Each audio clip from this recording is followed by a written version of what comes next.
I grew up in early Antwerp, Ohio, later on in Paulding, Ohio, and graduated from Paulding High School. I enlisted in the Marine Corps, and when I was discharged, I was a Sergeant E5. I enlisted in 1968, in November of 1968. Well, the day I enlisted was in mid-November, cold, it was snowy. I went up to Detroit to enlist, and there was about 200 to 250 of us in that induction center at the same time. When I told my family I was living up in Vanderbilt, Michigan, and I just sent my mom a note and says, "Hey, just let you know I enlisted in the Marine Corps." And I got a couple days later, I got a letter back, said, "Are you serious?" Boot camp, it was 24 hours a day. You were under the control of a drill instructor from the time you went to bed to the time you got up, your entire day. You didn't move, eat, sleep, stand, run, walk, anything without being told to. And then they were very demanding on appearance, cleanliness, proper chain of command, discipline. Just, they totally controlled your life during that 13 weeks. In combat, I served with the 1st Marine Aircraft Wing. I was stationed in Da Nang, Vietnam. Served with Marine Aerial Refueling Transport Squadron 152, and it was a KC-130F transport squadron that I worked with. I was an airframe mechanic. When I arrived overseas, it was early in the morning, and I went on one of my squadron's aircraft from Okinawa to Da Nang. I remember when the doors opened, the back door opened, just this rush of heat and the humidity hit me. I'm walking out, it's like walking into a large sauna. The thing that really struck me was I never really, the first time in a war zone, walking off that aircraft, seeing sandbagged emplacements everywhere, barbed wire, armed security personnel, and that was in the hangar area where I was assigned. And that was the biggest thing that still sticks out of my mind today about arriving. What I remember most about my deployment was friendships I've developed over the years. Reconnected with 5 of the individuals I was stationed with. We have contact frequently. Just like brothers, you develop a bond more with those individuals than I have with some of my extended family members. They see you at the worst of times, they see you at the best of times, and their allegiance or their dedication to you never wavers. One individual that I served with that sticks out the most was Paul Hosick. He lives in Texas now. He was from San Francisco. But we were served in Okinawa together. We were in Taipei, Taiwan together. We served in Da Nang together. We were in the Philippines. I think I didn't miss anything. So everywhere we went was pretty much, they assigned both of us. And he was a good friend, or is a good friend, I should say. When I came from Vietnam, they were, at that particular time, a lot of anti-war protests going on. So we were cautioned not to wear uniforms once you arrived. But I said, no, I've wore this for, at that time, nearly 2.5 years. So I wore, arriving in San Francisco. Went to Chicago, spent the night in uniform. They had missed my last flight to Fort Wayne, so I spent the entire night in the lobby area, along with a couple other individuals. And we just sat there and talked, and we were all returning from Vietnam. So that return was sort of dampened by, just public perception at that time of the Vietnam veteran. The biggest way the military time impacted me was how I approach life now in general. I give 100% of whatever I do. I try to do the best I can do at whatever I do. So people call me somewhat driven and a perfectionist, and I disagree totally with that. But the ability to take on a task and see it through, I just really enjoy trying to see what the results are when it's the best I can do. And the lesson that sticks with me primarily from my time in the military is hard work gives great success. So I really can't sum it up any other better than that. My favorite memories in the military was working on aircraft, and I worked in aircraft that I got to ride in afterwards. So my first assignment to a active military or Marine Corps squadron, went out, my mentor walked out with me, we did the work, I came back to the maintenance shop, signed it off, the commanding officer walked in with a parachute and says, "We're going for a ride." And he said, "Whenever you sign something off, you better be ready to ride in it." So after that, I guess that's what drives my perfectionism. And being able to ride in those aircraft, it's just this, my first arrival in Vietnam, I sat just to the left side of the pilot on a jump seat on a C-130. So coming in and watching us land into the airport was just an amazing experience. The most difficult part of serving in the military was that time I spent overseas.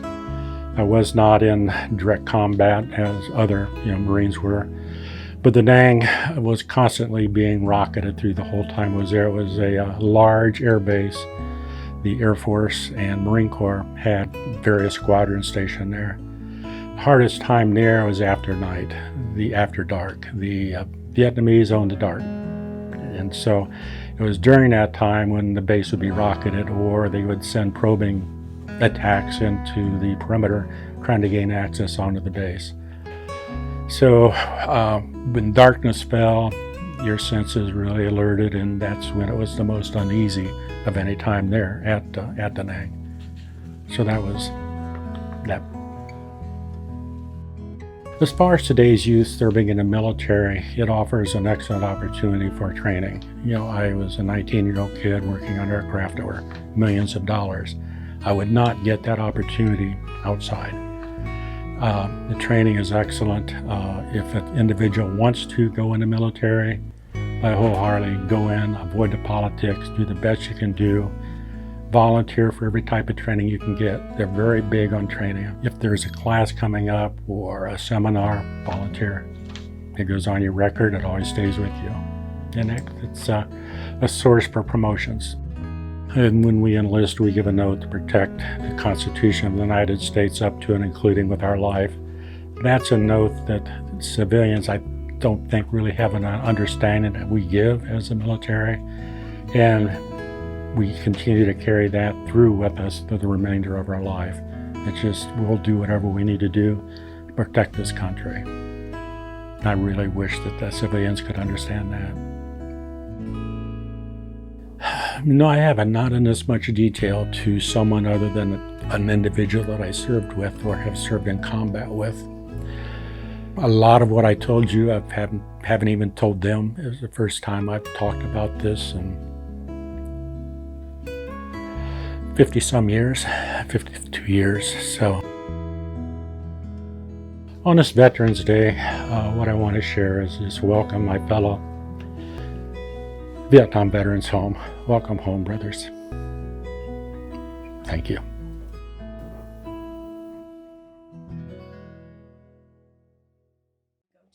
I grew up in Payne, and I went to school at Wayne Trace High School, and I graduated in 1999.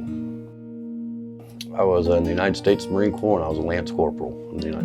I enlisted in 2002. I left for boot camp in December of 2002. Well, I was kind of a little troublemaker as a child, and I needed some direction, and I chose the Marine Corps, and that's the direction I chose. After I enlisted, it was shortly after 9/11, and I just decided, after all the trouble I was kind of in, and I was like, well, the Marine Corps is the toughest branch, so I went to the toughest branch of the service that they had. On 9/11, I remember at the time I wasn't in the Marine Corps yet. I was still working over in a factory, and I was working second shift, and I remember waking up and first seeing the news, and I seen the second plane hit the towers, and it was kind of like, what's going on? And that was kind of one of the main factors, like while I was kind of searching life at that time, that made, pushed my decision to go into the Marine Corps was after 9/11. I told my family and friends about the military. I just kind of said, hey, guess what? I just signed paperwork. I'm going to the boot camp at Parris Island, South Carolina in the Marine Corps. And my dad kind of applauded me. My mom cried, and that was about the majority of that. Basic training was constantly on the go. You do everything your drill instructors tell you to do. You focus a lot on training, unit cohesion, a lot of Marine Corps history. They pound that into your head quite a bit. It was definitely an interesting 13 weeks. Some of the things I adapted to military life were, oh man, just having to, the basic routine. You having to be squared away, your uniform squared away. Everything had to be all the same. And you had to be places, I mean, you had to do everything they told you. It taught you instant obedience to orders, so you always were doing something that they told you to do. I served in Iraq in 2004. I was part of Task Force 2-2, Regimental Combat Team 1, 1st Marine Division. We fought in the Battle of Fallujah in 2004, also in Mahmudiyah, Al-Karma, Zaydan, Lutafia, Yusufia. And then in 2005, we were also deployed as part of Task Force 2-2, Regimental Combat Team 8, 2nd Marine Division. And then we also served in Al-Karma, Shahabi, Fallujah, and pretty much all over Iraq. When we first started coming into Kuwait, I remember opening the window, looking out the airplane, and it was like, that's a lot of sand. And just the buildings, everything was different compared to the United States. And then once we got off that plane, I was like getting hit by an oven. I mean, to be in a desert with 120-degree weather, very hot. What did I miss about civilian life while I was there? Cold beverages, just the freedom, my family, my friends, everything about being home, really. I mean, I was stuck in a place where nobody understood English. We barely didn't understand Arabic, so it was just kind of, it was a big culture shock. Getting home from my first deployment was kind of rough, because I come home and it's like, you kind of don't know after you've been through so much combat, and then you come home and you see like everything else back home is like everybody's moving on with their life, but when you're deployed in combat, like your life's put on standstill. So you kind of, it was like a shock. But then like the thing I remember the most was like being able to sit outside in the rain, because the whole time in Iraq it never rained. So I really look forward to sitting outside in the rain for some odd reason. And then like after my second deployment coming home, I was knowing that that was going to be my last deployment, and that was just like, I got 4 more months in the Marine Corps, then my time is up. So it was very, happy to be home after that last deployment. The lessons I've carried with me through my time in the military is always be professional, be on time, and always make sure you got your things squared away. I mean, there's one thing they stress on in the Marine Corps, was you always be squared away. If you're 15 minutes early, you're 15 minutes late, and always be professional. It helped me become, more of a leader and a man. My time overseas really made me take, not to take, life back here for granted. You grow up, and you never really have anything going on, but then when you spend a lot of time in a third world country, it really makes you take, what you have back home for granted quite a bit. So it made me learn not to take what we have here for granted. Colonel Kaiser, who was my battalion commander, he was a very great leader, learned a lot from him. A lot of my buddies, I mean, we've built that camaraderie. My old platoon sergeant, Gunnery Sergeant Bennett, I mean, and to this day I still talk to these Marines and their family, and they've always been there. Even in civilian life, if I'm having a problem, I can give them a call, and they're always there to, hey, give you that moral support. I wish regular civilians would really understand that, once we, sign that oath and we put our hand up, we sign a blank check up to including the value of our life, to defend this country and the Constitution of the United States. And a lot of civilians, don't realize that. And I wish they would, realize that a little bit more. And then like, once you sign that contract, you're upheld to a different set of standards than civilians are, which is something that civilians don't understand.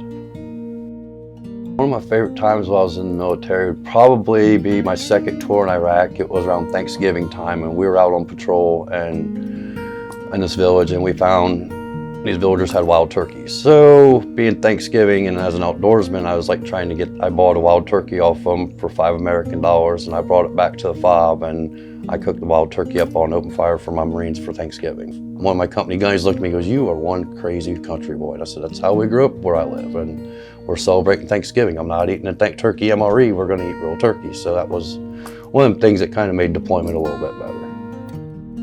Some of the things I remember most about my deployments, well, it's my first deployment. I was wounded on June 18th and also on August 7th. Also, some of my buddies. We fought in the first Battle of Fallujah, which was the biggest urban conflict in the Marine Corps history since the Battle of Way City in Vietnam. Also, I got to escort then Major General James Mattis, who was the Secretary of Defense, on the first ceasefire talks during the Battle of Fallujah.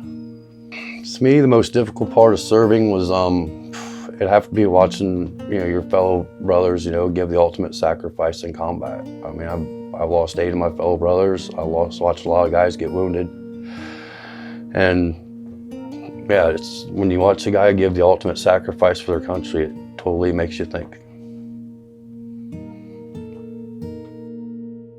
What I'd like today's youth to know about serving is it's not all like what you see on the video games. It's not, what you see on the movies. It's reality. I mean, it's you listen to your seniors, you listen to everybody, and you take training serious. You never know when you're going to end up in war. The war in Iraq started like 2 days before I graduated basic training, and I'll never forget when I had to take my squad from Dental back to the squad bay. And I'm sitting in Dental and I watched the Marines cross the line of departure from Kuwait into Iraq for the initial push during the initial invasion, and come back, and our senior drill instructor sat us all down on the quarterdeck and said, "Hey, listen, Marines, all you that signed up to be infantry, you're going to war." And sure enough, 6 months later, I found myself landing in a war zone. What I would give as advice to anybody serving in the military is to listen to what you're told, take everything seriously, and once you get to your unit, take all the advice you can get from your seniors, because they're going to pass down that knowledge to help you become a good leader. So you definitely want to take all the advice you can from your senior Marines and listen to them and take all the training you possibly can. On Veterans Day, I'd like to welcome home, the fellow Vietnam veterans for their service. And all Iraq, Afghanistan veterans, welcome home, as everything's still going on in the world, but we're trying to get things better, and just welcome home and enjoy Veterans Day with your family and friends.